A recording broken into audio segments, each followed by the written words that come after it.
Hello दोस्तों, नमस्कार, जय भोलेनाथ। आज आपण मानक मोर आ गोटे नुआ ब्लॉग को स्वागत। आज आम गोटे बनैबा रेसिपी मिक्स भेज। तो मुझे प्रथम कढ़ा बसई से तेल दे देती। तेल ऑलमोस्ट गरम ही आसला। एवं आम परिवा को ऐड करदे। परिवा ऐड कर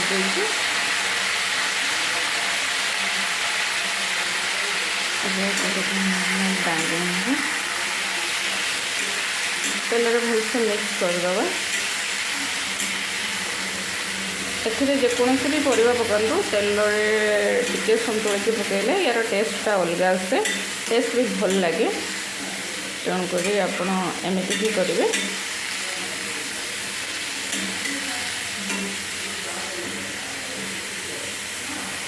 मैं को टांगे देवी।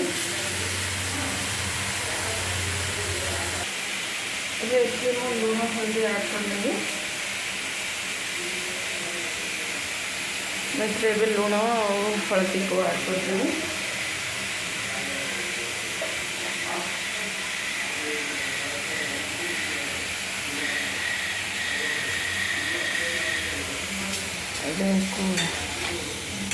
भलसे टांगे दबा।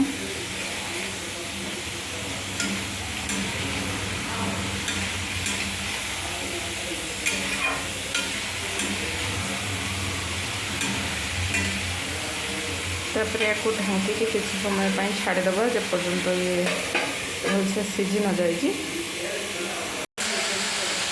देखते ढाँकुणी काढ़ी भलसे टे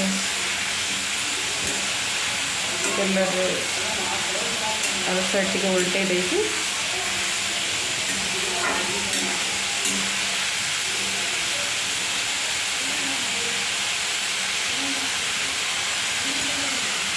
आगे आम ढुकी छाड़देव।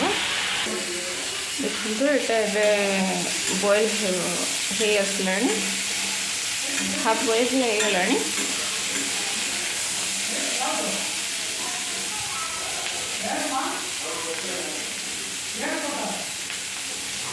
आको अल्प समय दरकार।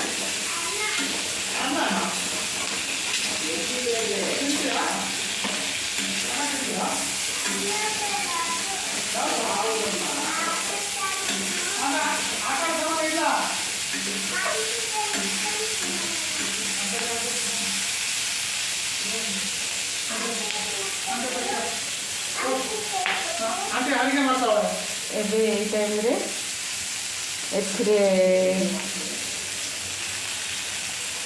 आम कि पिज को टे बड़ साइज काटिक रखी से ऐड करदेवी।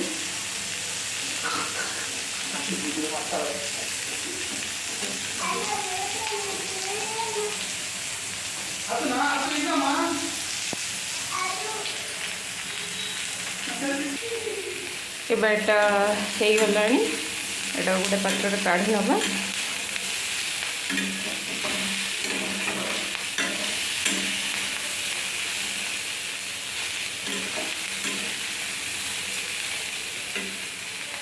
से सेम कढ़ारे किसी तेल देदेली।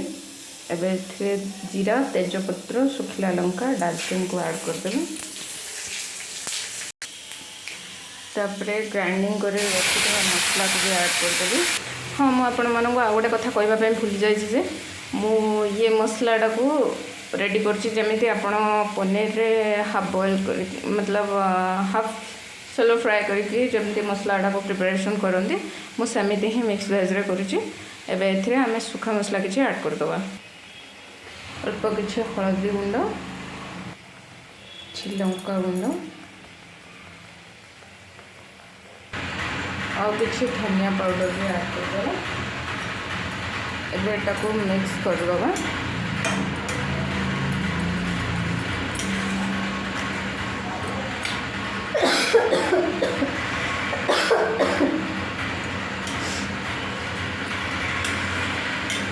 मसला बेसी कषा दरकार नहीं, कहीं जेहेतु आम आपको तेल रे फ्राए करके ग्राइंडिंग करते तो अल्प समय कषिकी आम से तेल संतुलित रखिथा परिवा को ऐड करदे।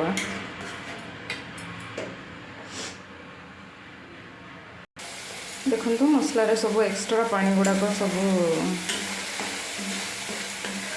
कमीगला। तो ये टाइम रे आम ऐड करदे भाजिक रखि परिवा गुड़ा को परिवा गुड़ा को ऐड करदे।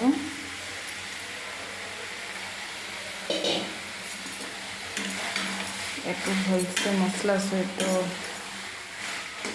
मिक्स करदे।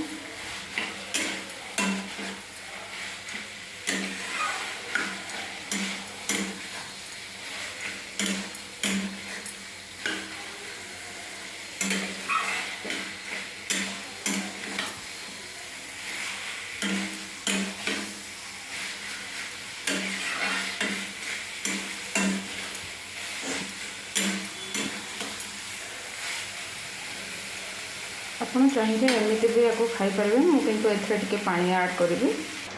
देखो ये तरकारी पूरा भलसे फुटीगला। गरम मसला टे ऐड करदे।